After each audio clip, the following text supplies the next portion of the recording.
তেওঁলোকক সহায় কৰিব পাৰে, যাৰ কাৰণে আমাৰ সংস্কৃতিটো বন্ধ নহয়। আৰু মাতৃবচন আজিকালি আমাৰ ধনীঘৰৰ ঘৰতে দেখা পোৱা যায়। আৰু আজি মাতৃবচন চাবৰ কাৰণে আমাৰ এতিয়া মিউজিয়ামত যাব লগা হয়, আৰু দেখিলে এনেকুৱা লাগে কি নেদেখা বস্তু দেখিছোঁ, কিন্তু এইটো আমাৰ বহুত আগৰ পৰা চলি অহা এটা সংস্কৃতি, যিটো আমাৰ প্ৰত্যেক ঘৰতে এইটো বস্তু থাকিব লাগে, আমি বনাব লাগে।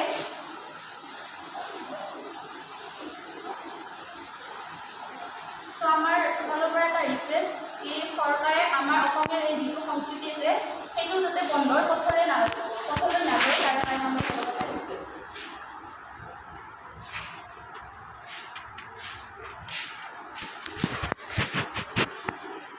চ' এই শিল্পটো জীয়াই ৰখাৰ বাবে উপযুক্ত মাটি, উপযুক্ত বজাৰ, চাহিদা, আধুনিক পৰীক্ষণ ইত্যাদিৰ প্ৰয়োজন।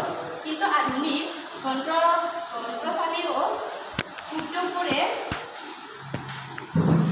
অসাৰ বিপ্লৱসমূহক মৃতপ্ৰায় কৰি তুলিছে।